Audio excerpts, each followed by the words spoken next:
Hello friends, welcome back to the channel. It has been a hot minute since I've been on here, but I am so excited today that I'm going to be showing you guys how I shape and make my pizza. I used to think making homemade pizza, you had to roll out your dough and put it on a cookie sheet, and the crust just wasn't crispy on the bottom. It didn't look great, it didn't taste like a good pizza crust. You know what I'm talking about? Like, you want that good crispy crust, you want a puffy edge, a nice thin bottom to your pizza. And so since we started making pizza on a hot cast iron and doing it the way that I'm about to show you, pizza has never been the same for us, and we don't even like buying pizza out anymore because it tastes so much better at home. So watch this video, learn how to make amazing pizza, and I hope that your family pizza night changes forever too. So the first thing I'm going to tell you is that you can use essentially any dough recipe for pizza. I do have a sourdough discard recipe that I love and primarily use. There have been times that I took dough that kind of flopped where it wasn't going to make a great loaf of bread, and so I just used that for pizza dough. There's been times where I was making an overnight sourdough loaf and we decided we wanted pizza, so I just turned that into the pizza crust. So you can use any basic dough that you want, or you can use a pizza dough that's specific. I just like to make sure that my dough isn't too sticky so that it's easier to handle. So any dough that you have, add a little extra flour in so that it's easier to handle. And if you're making the dough in like a mixer, make sure that it's able to pull away from the sides of the bowl very well, so that that's just an indicator that it's not too sticky to use. So I've got my dough here that's been rising, and I'm gonna use a little bit of oil on my fingers. I prefer oil for pizza dough versus flour just because it works a lot better. So I'm going to scoop up one of my dough balls here, and what the key is that you do not want to disturb the crust. So you're going to start with the middle and start stretching out the middle of your dough without disturbing what you want for the crust, because this is how you're going to keep a fluffier crust and get your nice thin crispy bottom.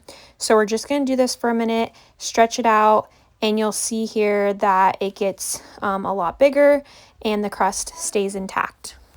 When you're stretching the dough, if it breaks in the middle, that's okay. You can always just squish it back together. It's pretty flexible. I like a really thin crust pizza, so I get mine very, very thin in the middle, and even if there's small little holes, it tends to hold together just fine, because the way we're going to cook it, we're going to get a nice crispy bottom, and it just will hold together even with a super thin crust. So get it as thin or as thick as you like, and don't be too afraid of tearing it or getting it too thin. It will work either way. Like I mentioned before, you're going to preheat a 12-inch cast iron skillet in the oven to 475 degrees. I linked my favorite cast irons in the description of this video, and you're going to want them nice and hot. Now I'm going to go ahead and put this on the counter. You can put it on a cutting board, the counter, because we added some oil to our hands and there's oil on the dough. It shouldn't stick, but if you need to, you can add a little bit extra oil to your surface. You can also use flour if you prefer. I just prefer oil so that we don't have a lot of like the flour on the dough when it's done. And now we're going to make room for our cast iron pan to come in. Now this cast iron pan is right out of the oven and it is hot. You'll be able to hear it sizzle when I put it on. That sizzle is so beautiful. You're going to literally see the pizza dough cooking from the bottom as you're moving the edges outwards. And again, just being careful of that crust. I just kind of move and stretch the pizza dough around as it's sizzling to get it to reach the edge of the pan so I can get the biggest size pizza that I want. And now we're just going to top our pizza. I made this homemade pizza sauce. You can totally use a can also. If you're using a can of pizza sauce, there's no need to heat up the pizza sauce. This is only hot sauce or hot tomato sauce because I cooked it fresh from fresh tomatoes. But you can put on your favorite sauce. My kids also love a white sauce. You'll see that one in a little bit.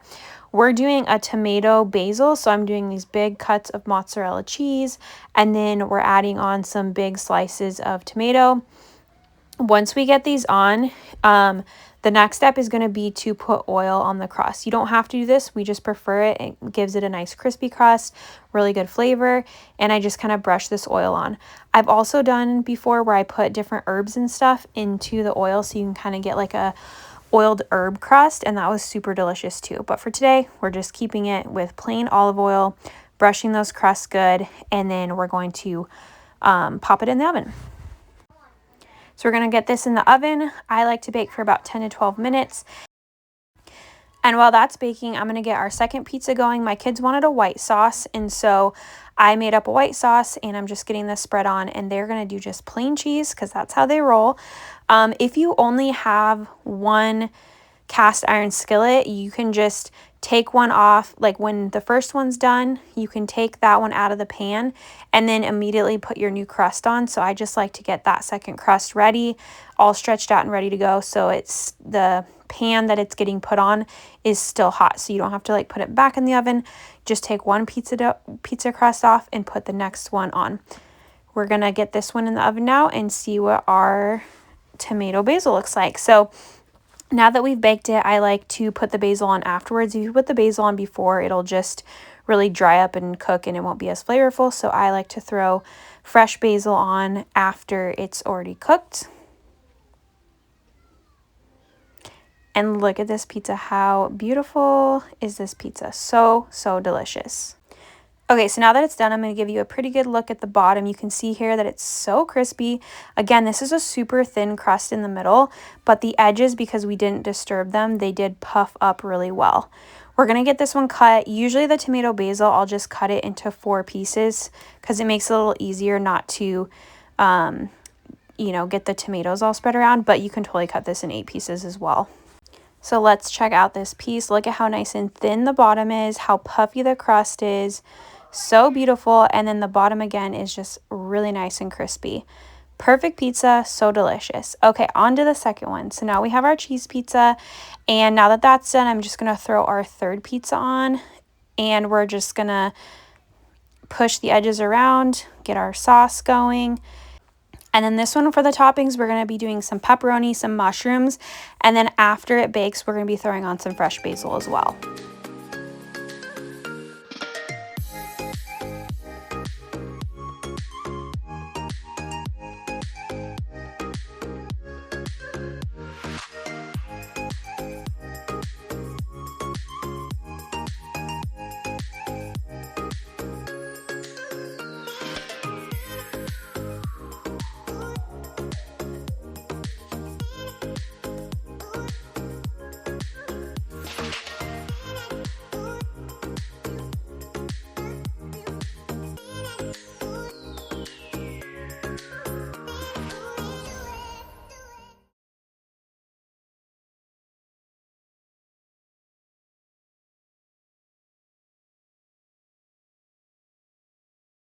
Thank you so much for being here. I hope you enjoyed learning how to make amazing, delicious pizza. And if you haven't yet, be sure you subscribe to my channel so you don't miss out on any future videos. Check out all the content that I have on sourdough. And again, thanks for being here.